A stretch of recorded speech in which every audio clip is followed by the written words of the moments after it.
Hello students, good morning. So we are discussing about chapter 7 claim, complaint and adjustment letters. In this we have started sample letters.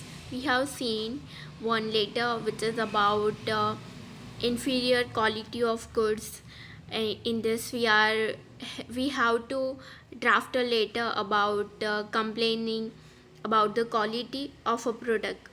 So after that we have also seen one letter for reply of that above letter. सो हमने complain letter देखा, उसका reply कैसे दिया जाता है as a supplier, वो भी discuss किया. अब नेक्स्ट ये भी कंप्लेन लेटर है बट यहाँ पे सब्जेक्ट डिफरेंट है. Complain of damage goods. उस टाइम पहले जो लेटर था वहाँ पे कंप्लेन थी but complain about inferior quality of goods, quality में प्रॉब्लम थी. यहाँ पे डैमेजिंग है गुड्स में. तो गुड्स में डैमेज किस वे में हो सकता है?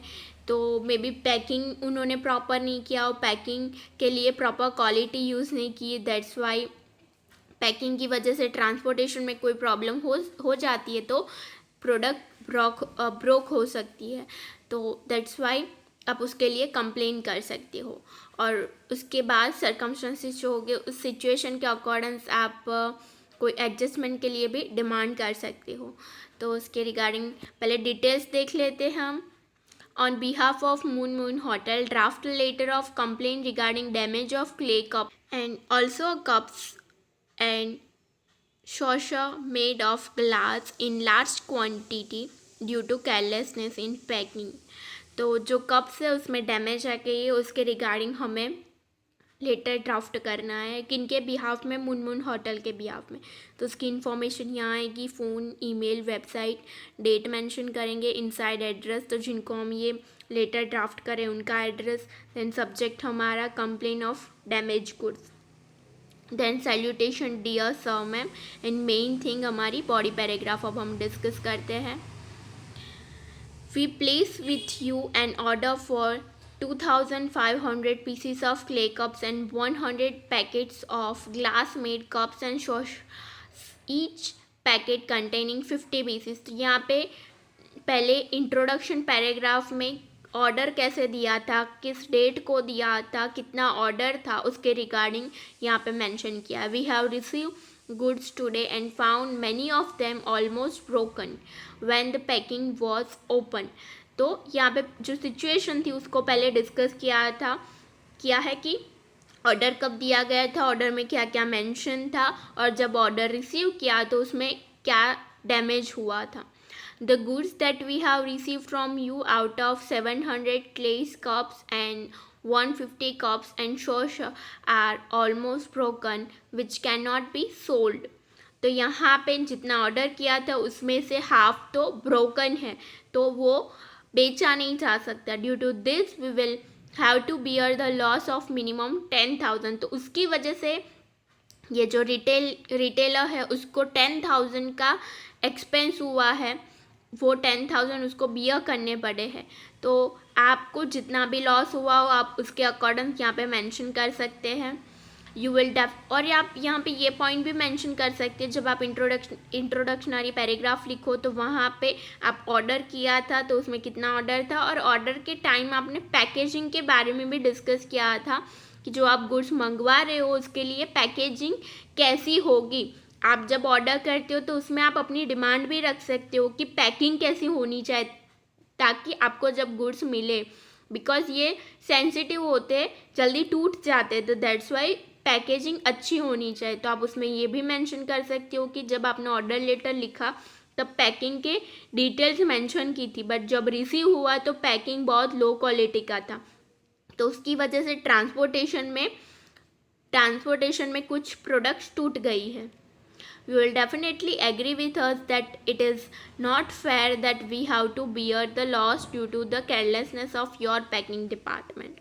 तो यहाँ पे आपको जितना लॉस हुआ उसके लिए आप कंपेंसेशन मांग सकते हो. We suggest you just and fair adjustment in this regard. तो आप यहाँ पे एडजस्टमेंट के लिए, कंपेंसेशन के लिए डिमांड कर सकते हो. We expect prompt reply. We request you to take proper care in executing order and delivery of goods and future. तो आप यहाँ पे एडजस्टमेंट के लिए डिमांड कर सकते हो या फिर ऑप्शन भी रख सकते हो कि आपका तो ये जो गुड्स ब्रोक हो गए उसको रिप्लेस कर दो, या फिर जितना एक्सपेंस हुआ है, जितना लॉस बियर करना पड़ा है उसको कंपेंसेट कर दो। तो आप दोनों ऑप्शन उनको प्रोवाइड करवा सकते हो और उनको डिमांड कर सकते हो प्रॉम्प्ट रिप्लाई के लिए। ओके, तो ये हुआ letter regarding complain of damage goods. Okay, so अब नेक्स्ट लेटर डिस्कस करते हैं, उससे पहले उसके डिटेल्स एक बार रीड कर लेते हैं। Draft letter of adjustment of a complaint from Sajid Lokhandwala Palanpur regarding non receipt of plastic and paper material order by them. तो यहाँ पे आप क्वेश्चन 2 बार रीड करना कि क्या पूछा गया है। ड्राफ्ट लेटर ऑफ एडजस्टमेंट, आपको प्लास्टिक एंड पेपर जो गुड्स थे उसकी डिलीवरी नहीं रिसीव हुई है, उसके रिगार्डिंग लेटर नहीं लिखना है, उसका रिप्लाई लेटर लिखना है। यहाँ पे एडजस्टमेंट लेटर लिखना है। तो एज ए सप्लायर आपको ये लेटर लिखना है, एज अ कस्टमर या फिर एज अ रिटेलर आपको ये लेटर नहीं लिखना है।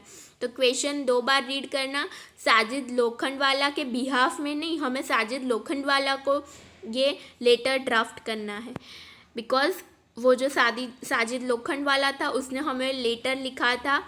वो लेटर क्या था? रिगार्डिंग डिले या फिर non receipt of plastic and paper material order by them. तो उसने जो ऑर्डर दिया था उसकी रिसिप्ट उसे नहीं हुई है, वो गुड्स उसने रिसीव नहीं किए, उसके रिगार्डिंग उसने हमें लेटर लिखा था। तो अब हम उसका रिप्लाई कर रहे हैं, तो यहाँ पे ये रिप्लाई लेटर है। तो यहाँ पे Maharaj group of industries, then web, तो आप यहाँ पे अपना ऑर्गेनाइजेशन का नेम, अपनी details, date, then Sajid Lokhandwala तो वो हमारा रिसीवर है। देन सब्जेक्ट क्या होगा? Delay in execution of order. तो यहाँ पे हमारा टॉपिक है नॉन रिसिप्ट ऑफ गुड्स, तो उसमें डिले हुआ है, तो वो किस वजह से हुआ उसको हम ये पैराग्राफ में अब डिस्कस करेंगे, बॉडी पैराग्राफ में। तो हमारा टॉपिक सब्जेक्ट क्या होगा? Delay in execution of an order. Then हमारा डियर सर मैम सैल्यूटेशन होगा, उसके बाद बॉडी पैराग्राफ स्टार्ट करेंगे। We have receive your letter dated 7 January regarding delay in execution of an order, we regret the delay. तो यहाँ पे आप ये मेंशन कर सकते हो कि उसने ऑर्डर कब दिया था, उसमें डिले हुआ, उसकी वजह से सामने वाली पार्टी ने आपको डिले होने की वजह से लेटर ड्राफ्ट किया था, तो वो आपने कब रिसीव किया और आप उसके लिए सॉरी है। Okay, so next paragraph discuss करते हैं।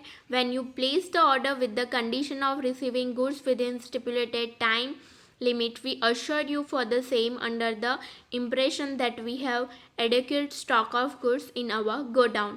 तो जब एज अ रिटेलर उस पर्सन ने ऑर्डर दिया होगा तो उस ऑर्डर लेटर में उसने स्पेसिफिक टाइम पीरियड भी मेंशन किया होगा कि वो गुड्स कितने दिन में रिसीव होने चाहिए, कितने दिन में उसकी डिलीवरी हो जानी चाहिए। तो उस टाइम आपने उसके रिप्लाई में अश्योरेंस भी दिया होगा कि इतने दिन में वो गुड्स रिसीव हो जाने चाहिए, बिकॉज आपको उस टाइम में माइंड में ऐसा होगा कि आपके गोडाउन में जो अमाउंट ऑफ गुड्स रिक्वायर है वो आपके पास है, बट एक्चुअल में वो नहीं थे, because of your packing department की कोई प्रॉब्लम थी, उसमें जो मैनेजर था उसकी कोई गलती की वजह से ये प्रॉब्लम अराइज हुई है। We came to know that we were not having enough stock of the required goods. तो बाद में ये पता चला कि इनफ स्टॉक नहीं था। So immediately we approach the production manager and try our best to get the goods, but in the manufacturing unit workers were on strike, so we could not send goods. तो जो situation थी आपके business में जो arise हुई थी जिसकी वजह से डिले हुआ है, वो आपको यहाँ पे डिस्कस करनी है। उसमें बहुत सारे सर्कमस्टांसेस हो सकते हैं कि वर्कर्स थे वो स्ट्राइक पे गए थे, या फिर जो मशीनरी थी वो प्रॉपरली वर्क कर नहीं रही थी, वो आउट ऑफ डेटेड हो गई थी, तो दैट्स वाई आपको न्यू बोरो करनी पड़ी, दैट्स वाई डिले हो गया है। और आपने न्यू बोरो कर ली है तो वो कुछ टाइम में आप न्यू गुड्स प्रिपेयर कर लेंगे, तो उसके लिए आप टाइम पीरियड भी दे सकते हैं, कितने टाइम में वो प्रिपेयर हो जाएगा, वो आपके ऊपर डिपेंडेंट है कि आपको कौन सी सिचुएशन डिस्कस करनी है। From today, workers are back to work and production work has restarted, so we will be able to dispatch goods as per your order within a week। तो यहाँ पे टाइम लिमिट दी गई है कि week में order दिया जाएगा। We assure, order जो था उसका डिस्पैच कर दिया जाएगा। We assure that such error will not be repeated in future. We believe that your complaint is just and fair, so the management has decided to offer you 5% additional discount on the total bill. तो यहाँ पे आपकी company की image market में बिगड़े नहीं, that's why आपने जो कंप्लेंट थी उसको राइट वे में टैकल करने के लिए गुड्स को प्रिपेयर भी कर लिया वीक में, और वहाँ पे एडिशनल डिस्काउंट भी उस पर्सन को दिया ताकि आपकी गुडविल को कोई इफ़ेक्ट ना आए. ओके, तो ये एडजस्टमेंट लेटर हमने डिस्कस किया. क्लेम लेटर, कंप्लेन लेटर, वो सारे लेटर हमने डिस्कस कर लिए. ओके, तो यहाँ पे ये चैप्टर हमारा ओवर होता है. उसके बाद नेक्स्ट चैप्टर हम नेक्स्ट सेशन में स्टार्ट करेंगे. ओके.